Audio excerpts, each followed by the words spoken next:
La séance est reprise. Nous allons écouter Madame Claire Pitollat pour La République En Marche pour une durée de 5 minutes.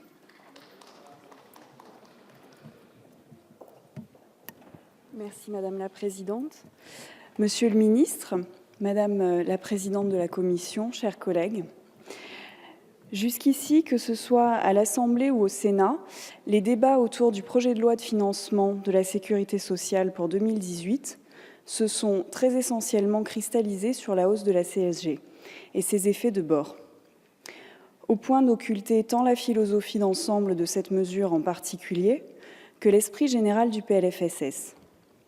Je ne reviendrai pas ici sur les gains de pouvoir d'achat pour une très grande majorité de nos concitoyens, précisément liés à la suppression des cotisations maladie et assurance chômage. Monsieur le rapporteur, entre autres, l'a parfaitement démontré une nouvelle fois. Je crois toutefois utile de rappeler ici la portée résolument sociale de ce PLFSS, dans lequel la CSG n'est qu'indépendant. Ce projet qui nous revient en deuxième lecture n'est pas seulement un projet financièrement responsable, tendant à l'équilibre sur le long terme, il est également et surtout solidaire. Solidaire en ce qu'il tient compte et accompagne les plus fragiles et les plus exposés d'entre nous. Le relèvement des minimums vieillesse et la création de 2000 places en établissements accueillant des personnes handicapées, à mettre en lumière avec la hausse de l'allocation adulte handicapé portée en PLF, en sont des exemples parmi d'autres. Ce PLF illustre la mise en place d'une politique pour tous, inclusive. Il considère les spécificités pour garantir des droits adaptés mais égalitaires. C'est le cas de la suppression du RSI, qui ne peut se résumer à une simple abrogation d'un régime technique peu fonctionnel, mais à la reconnaissance des travailleurs indépendants au sein du régime général, celui qui concerne l'immense majorité de la population. L'essor de la télémédecine, permis par son entrée dans le champ conventionnel entre les médecins et l'assurance maladie, constitue un autre exemple majeur du souci d'inclusion de ce PLFSS.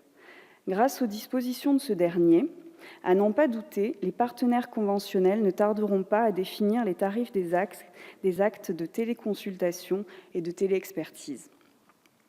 Ces actes permettront de développer des alternatives d'accès aux soins dans les zones sous-dotées, venant ainsi en complément de l'activité classique de la médecine. Sur la base de tarifs raisonnés, ces nouvelles voies seront gages de résorption des inégalités financières d'accès aux soins. La téléconsultation et la téléexpertise offrent un nouveau potentiel de renfort de la prévention par des délais raccourcis permettant des diagnostics davantage en amont et par un recours facilité aux expertises. Ce PLFSS est enfin un gage de confiance dans les acteurs de la santé à porter les innovations et les transformations nécessaires de notre système de santé par la création d'un cadre facilitateur d'expérimentation.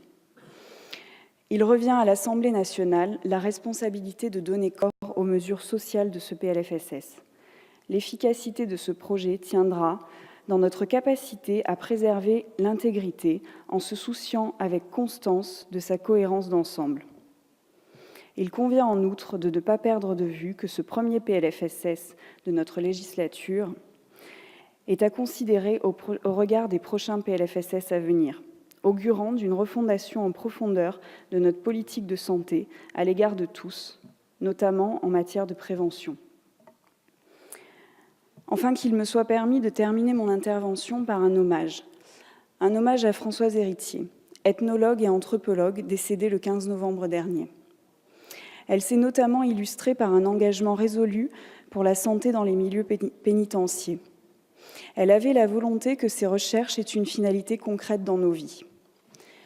À l'instar de ses réussites, je veux croire que ce PLFSS, par son caractère solidaire et inclusif, poursuit cet exemple d'une politique sociale qui se soucie de tous, quelle que soit leur spécificité.